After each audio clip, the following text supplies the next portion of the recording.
Hello friends, जय हिंद। आज की इस क्लास में हम लोग जो है ये समझने जा रहे हैं कि वर्क डन बाय कुली कितना होता है और उसका जनरल फार्मूला क्या होगा। क्योंकि एक पिछला वीडियो बना हुआ था, उसमें केवल एक प्रतीकात्मक फ़ोन कॉल के द्वारा जो है एक एजम्पशन क्रिएट किया, हाइपोथेटिकल बातें हुई थी कि भाई एक फ्रेंड था और वो जो है रेलवे स्टेशन पे गया और रेलवे स्टेशन पे जाने के बाद जो है कुली को अपने हिसाब से पैसे देने लगा। कहा कि तुम्हारा तो वर्क डन 0 होता है क्योंकि ये सब जो है फिजिक्स में लिखा हुआ है। वो एक मजाकिया वीडियो था, लेकिन आज हम लोग जो इस बात करेंगे कि वास्तव में क्या वर्क डन बाय कुली 0 होता है कि नहीं होता है, ये पता चलेगा वीडियो के लास्ट में। ओके, चले अब हम लोग समझते हैं कॉन्सेप्ट ऑफ वर्क डन क्या होता है। ठीक है, तो इसके लिए सबसे पहले जो वर्क डन का जो जनरल स्टेटमेंट होता है उसको हम लोग समझेंगे। ठीक है, देखिए जो वर्क डन होता है, वर्क डन का जनरल स्टेटमेंट हमको कैलकुलेट करना है। पहले वर्क डन, और इस वर्क डन का एक जनरल फार्मूला होता है और वो होता है वर्क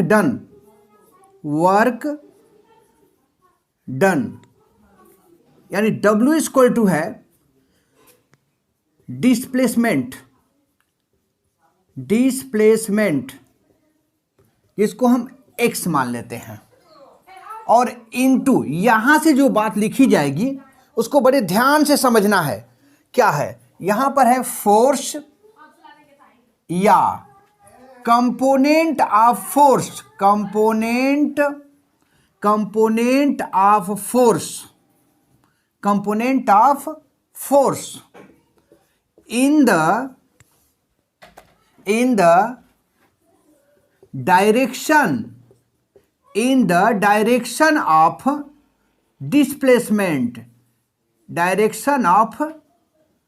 displacement, इसको कैसे शो करेंगे? लिखेंगे F और डायरेक्शन क्या है, हमने x माना है तो यहां पर आप x लिख देंगे।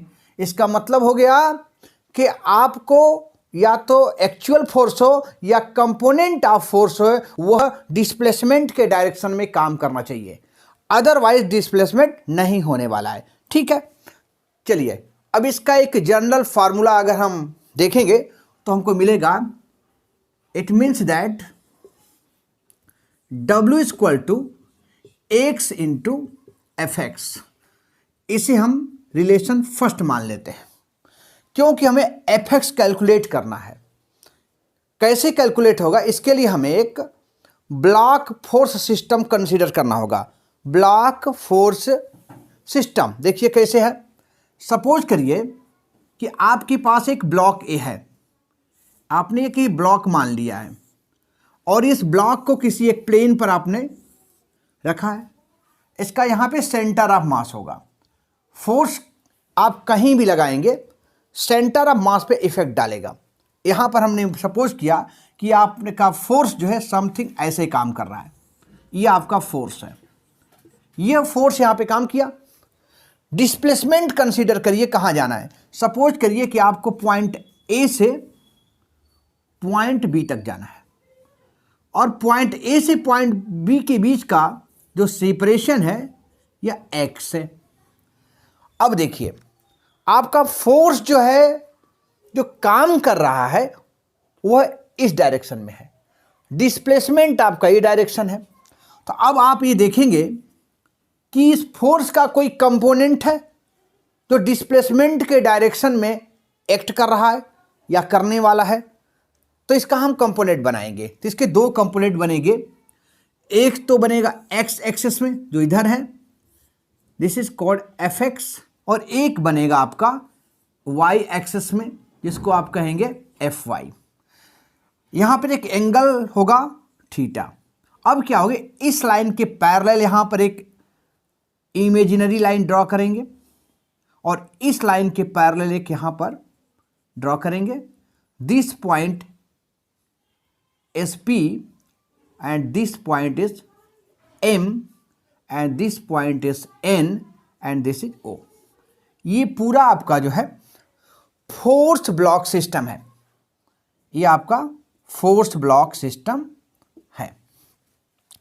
अब यहां पर हम कोई जो फोर्स कंपोनेंट है, इस फोर्स को आपको कैलकुलेट करना है इस जो एक्चुअल फोर्स है उनके टर्म में। तो आप देखिएगा कि कैलकुलेट करना है हमको ये, तो ये जो लाइन है ये बेस है और ये हाइपोटेनस है। बेस और हाइपोटेनस में जो रिलेशन देता है वो है कॉस थीटा, ठीक है। तो इसका मतलब है कि यहां पर एक जो चीज आएगा वो आएगा f x equal to F cos theta, ठीक है। इसके बारे में हम लोग डिटेल कैलकुलेशन करेंगे, ठीक है, अलग से टॉपिक में या किसी चैप्टर में, जैसे हमारा प्रोजेक्टाइल है वहाँ पे कर सकते हैं। और सेकंड आपके पास है f Y equal to F sine theta. This is relation second and this is relation third, okay. अब जरा देखिए कि आपके एफ एक्स और एफ वाई में से कौन सा फोर्स कंपोनेंट डिस्प्लेसमेंट के डायरेक्शन में एक्ट कर रहा है। यहां आपको तीन फोर्स दिखाई दे रहे हैं, एफ वाई, एफ और एफ एक्स। तो जो डिस्प्लेसमेंट जिधर होना है या जिधर इस डिस्प्लेसमेंट होना चाहिए उस डायरेक्शन में केवल एफ एक्स काम कर रहा है। इसका मतलब है कि एफ एक्स के कारण ही डिस्प्लेसमेंट होगा। इसका मतलब जो वर्क डन होगा वो एफ एक्स के कारण होगा, इसके कारण नहीं होने वाला है, ठीक है। क्योंकि ये जो फोर्स है ये डिस्प्लेसमेंट के 90 डिग्री पे है और आप कॉस थीटा की अगर बात करें आगे चल के, जो वर्क डन में जो फार्मूला आएगा वहां पर ये जीरो दे देगा। यानी एफ वाई के द्वारा जो वर्क डन होगा वो जीरो होगा, एफ एक्स के द्वारा जो वर्क डन होगा वो जीरो नहीं होगा, वो समथिंग होगा। क्या होगा ये हम लोग आगे देख रहे हैं। तो आपने ये फार्मूला देखा, तो यहां पर जो है एफ एक्स का वैल्यू हमने कैलकुलेट किया है एफ कॉस थीटा।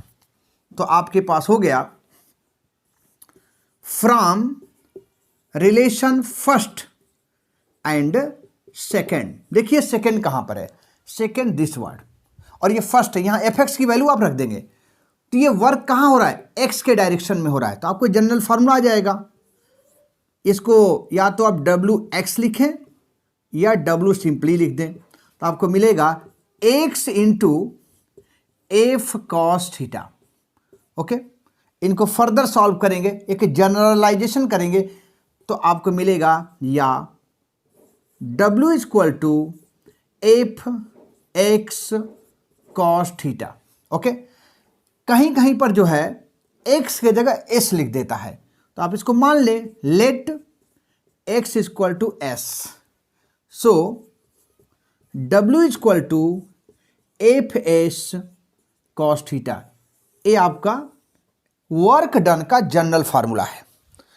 अब जो है जब वर्क डन बाई कुली को कैलकुलेट करेंगे तो उसके लिए आपको इस फोर्स ब्लॉक डायग्राम को जो ध्यान में होना जरूरी है, क्योंकि वहां भी इस तरह का कंपोनेंट बनने वाला है, ठीक है। तो सबसे पहले हम लोगों ने वर्क डन का एक जनरल फार्मूला समझे जो काम करता है, जो आप जनरली यूज करते हैं, ठीक है।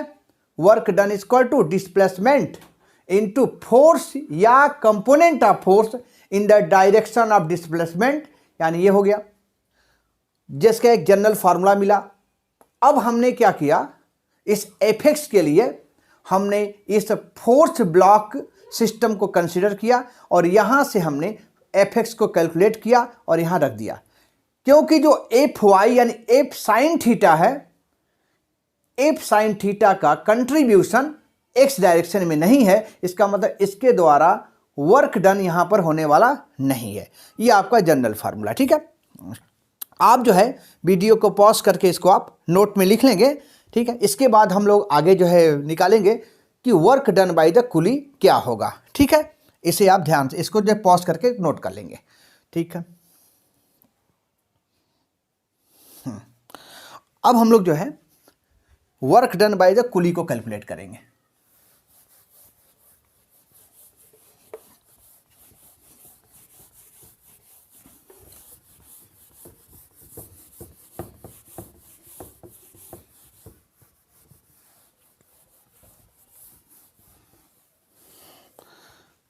ठीक है, अब आपके पास है वर्क डन बाय द कुली। अब यहां से ध्यान देना और जरूरी है। ठीक है, वर्क डन बाय कुली, यानी कुली के द्वारा जो वर्क डन होगा उसको हमें कैलकुलेट करना है। ठीक है, वर्क डन बाय द कुली। चलिए, अब यहां पर सिचुएशन समझना हमको है। आप जब भी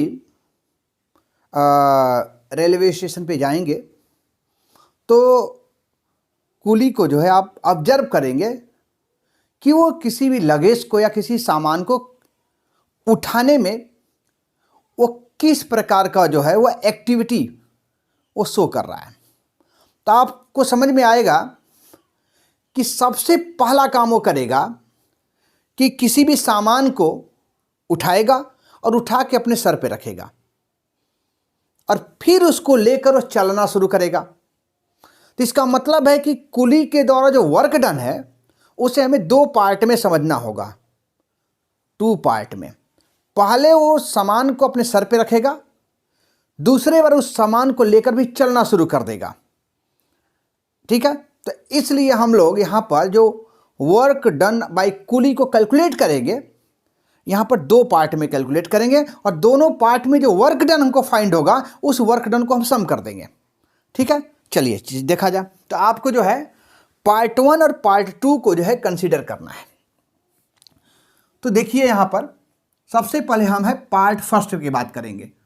पार्ट फर्स्ट, यहाँ हम बात करेंगे पार्ट फर्स्ट की।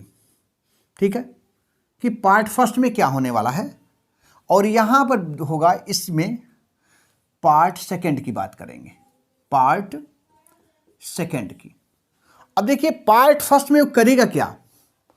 पार्ट फर्स्ट में सबसे पहले वह सामान को उठाएगा और उठा के सामान को अपने सर पे रखेगा।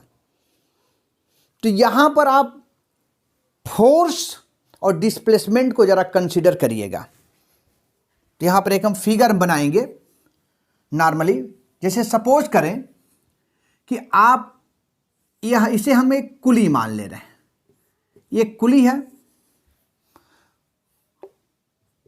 ये कुली है और ये इसकी हाइट है। कुली की अपनी हाइट होगी, कुछ तो होगा। ये क्या करेगा, किसी जो हाइट है उसको हम h मान ले रहे हैं। कुली की हाइट h है। ठीक है, इसको p मान ले, इसको q मान ले, ये हाइट h है। उसने क्या किया, किसी लगेज को उठाया, ये इसके हाइट का डायरेक्शन है। किसी भी लगेज को, किसी भी सामान को उठाया, सपोज करिए कि वो सामान जो है यहां से उठाकर अपने सर पे रखेगा, यानी वो जो सामान है उसका सेंटर ऑफ मास कहीं यहाँ होगा। इसको उठाएगा और उठा के अपने सर पे रखेगा। ठीक है, तो इस सामान को उस कितनी दूरी तक ले जाएगा, इसके उठाने के लिए वो एक फोर्स लगाएगा, ऊपर की तरफ फोर्स लगाएगा, अपने हाथों से वो फोर्स लगाएगा ताकि वो इस सामान को जो है उठा सके। ये जो भी आपके पास ये सामान है, ये सामान यहाँ पे था और यहाँ से जो इसको अपने सर पे रखेगा, यहाँ से उठा के इसको अपने सर पे रखेगा, सर पे रखेगा तभी ले जाएगा। ये सामान है। अगर आप यहाँ ध्यान से देखेंगे तो जो फोर्स है ये इसका टोटल फोर्स काम कर रहा है, मतलब पूरा फोर्स लगा है सामान उठाने में, और इसको लेकर सर पे रख लेगा। तो यह जब ध्यान से देखेंगे तो डिस्प्लेसमेंट और फोर्स एक ही डायरेक्शन में काम कर रहा है। तो इसका मतलब कि जब कुली सामान को उठाकर अपने सर पे रखेगा तो उस समय अप्लाइड फोर्स और डिस्प्लेसमेंट दोनों एक ही डायरेक्शन में काम करेंगे। तो यहाँ पर जो वर्क डन होगा वो कितना होगा, देखिएगा ये दोनों डायरेक्शन सेम है तो यहाँ एंगल 0 हो जाएगा। तो वर्क डन में आप फार्मूला देखिए, तो आपके पास फार्मूला होता है जनरल फार्मूला है W equal to f s cos theta, जहां यहां पे थीटा क्या है, 0 है, वेयर एफ तो पूरा फोर्स है, मतलब एफ ही है, थीटा 0 डिग्री है, और W क्या है, यह पार्ट 1 में किया गया कार्य, वर्क डन है। तो आप लिख लेंगे यहां पर W first equal to f, और एस क्या है, एस यहां पर जो है यह हाइट है, यही आपको एस के बराबर है, ठीक है। तो जब एस है तो आप लिख लेंगे यहां पर एच कॉस 0 डिग्री, और कॉस 0 का वैल्यू 1 होता है, but cos 0 degree equal to 1, तो आपको मिलेगा क्या, hence work done in first part of the work which is done by the coolie, f h cos 0 is equal to 1. Finally we have this f into h. Let this is relation first. ठीक है, अब हमें जो है समझना है part second को, कि पार्ट सेकंड में वो क्या करेगा। अभी जो सामान को सर पे रख लिया है, अब उस सामान को लेकर चलेगा, तो जो चलेगा, जो ये फोर्स लगाया था जो सामान को उठाने में, अब वही फोर्स अब उसी फोर्स को वह जो है कंपोनेंट में डिवाइड हो जाएगा, मतलब कर दिया जाएगा। देखिए कैसे, अब यहां पर जो है कुली है,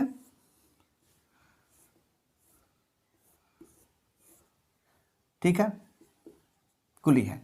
अब इसके सर पे कोई सामान आ चुका है, अब इस सामान को लेकर चलेगा, तो जब इस चलने का प्रयास करेगा तो जिसका जो नेट फोर्स था, अब ये फोर्स ऐसे हो जाएगा, तो इसके 2 कंपोनेंट बनेंगे, एक ऊपर की ओर, एक इधर। तो ये जो कंपोनेंट है, और यहां पर एक एंगल बनेगा थीटा, और इसका एक्चुअल फोर्स है, this is f x and this is f y. ये आपका फोर्स कंपोनेंट है, बाकी काम आपको पता है, ठीक है। ये O हो गया, M, this is P and this is N। हमने कहा था कि आपको ध्यान देना है फोर्स ब्लॉक सिस्टम जो पहले था। अब देखिए, इसको जो है सामान को यहां से लेके यहां तक लाना है, सपोज करें A से अब B तक लाना है, डिस्टेंस x हो गया। अब यहां पर आपने क्या देखा, ये जो फोर्स है, इसी फोर्स के कारण इसका डिस्प्लेसमेंट होगा, और y क्या करेगा, ये y जो है, ये जो बॉडी उस पर रखा है उसके वेट को मेंटेन करेगा, इसके वेट को, ठीक है।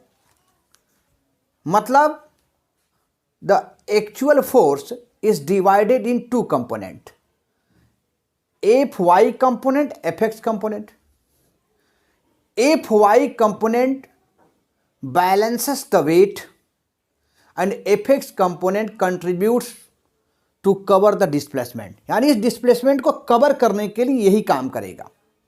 ये आपका डिस्प्लेसमेंट है जिधर आपको ले जाना है।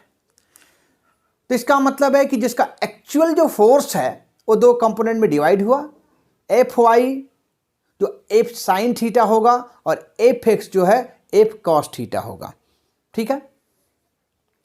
तो चलिए अब यहां पर देखते हैं, इसको हम लिख लेते हैं, वी आर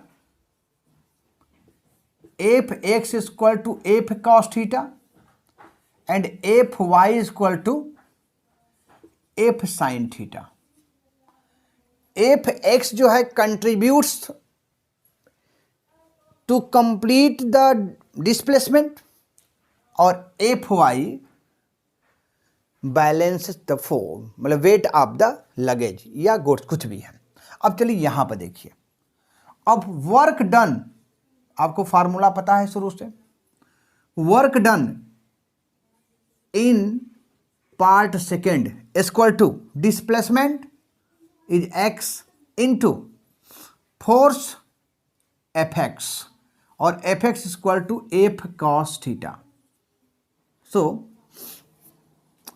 इसको सिंप्लीफाई करिए तो मिलेगा second equal to F x cos theta. This is relation second. चलिए अब यहां देखिएगा, पार्ट फर्स्ट में क्या किया, पहले वो जो है सामान को उठा के सर पे रखा, उस समय जो वर्क डन है वह एफ एच है। जब सामान को लेके चलने लगा तो उसके द्वारा वर्क डन होगा एफ एक्स कॉस थीटा। अभी टोटल वर्क डन कितना होगा, टोटल वर्क डन, तो देखिए the total work done by coolie, total work done by coolie. तो कुली के द्वारा जो टोटल वर्क डन होगा, work done in part first, work done in part second, let this is relation third. अब देखिए from relation first second and third, तो चलिए, तो from relation first second and third we have, हमें मिलता है, क्या मिल रहा है भाई, W equal to f into h plus f x cos theta. जब यहां पर आप ध्यान देंगे तो देखेंगे कि एफ दोनों में कॉमन है, तो W equal to F H plus x cos theta. ये जो है जनरल फार्मूला होगा work done by the coolie. ये जो फार्मूला है W equal to F H height of the coolie plus x cos theta, X distance या displacement covered by the coolie and cos theta. Theta जो है आपको X component और actual force के बीच का एंगल होगा। अब यहाँ पर एक चीज़ हमको ये समझना है कि जो इसका वर्क डन होगा वो किस पे डिपेंड करेगा। देखिए एक कांस्टेंट है क्योंकि उसकी हाइट फिक्स है, एक बार ही वर्क हो गया। अब इसका जो ये वर्क डन का जो वैल्यू है वो सीधे डिपेंड करेगा एक्स पर, यानी जो वर्क डन है, यानी जो वर्क डन है ये सीधे फंक्शन हो जाएगा एक्स का। मतलब कि अब एक्स जितना बढ़ेगा उतना ही ज़्यादा ये वर्क डन होगा, ठीक है। तो इसका मतलब हम लिख सकते हैं इस समय इसको डब्ल्यू एक्स। तो जनरल फार्मूला अब हो जाएगा, general formula, general formula of work done by coolie is क्या होगा, तो W x equal to f in bracket h plus x cos theta. ये आपका फार्मूला हो गया। तो इसका मतलब है work done by coolie equal to f, f क्या है, the actual force exerted by the coolie, h क्या है, height of the Quli, x क्या है, डिस्प्लेसमेंट कवर्ड, और थीटा आपको पता है actual force and x component का फोर्स उसके बीच का एंगल है। यानी इस फार्मूले को आप यूज करके आप वर्क डन बाय द कुली आप कैलकुलेट कर सकते हैं, ठीक है। तो अब इस चीज़ को जो है आप चिंतन करेंगे, इसको समझने का प्रयास करेंगे और समझकर इसको आप न्यूमेरिकली इसको अप्लाई कर सकते हैं, जहाँ पर आपको कुछ चीज़ें पता होना चाहिए। फोर्स कितना लगा है, क्या न्यूटन है, हाइट मतलब उसकी हाइट क्या है कुली की, और एक्स कितना दूर चला है, और आपको एंगल पता होना चाहिए, मतलब एक्स कंपोनेंट फोर्स और एक्चुअल फोर्स के बीच में। ठीक है, तो इसी के साथ जो है हमें आशा करते हैं कि वर्क डन बाय द कुली आपको समझ में आ गया होगा, और इसे आप नोट बना लीजिएगा और इस पर कुछ सेल्फ प्रैक्टिस करिएगा। फोर्स मान लीजिएगा, हाइट मान लीजिएगा, एंगल मान लीजिएगा, इसके आधार पे आप 2-4 क्वेश्चन जितना लगाना चाहते हैं आप लगा सकते हैं। ठीक है, धन्यवाद।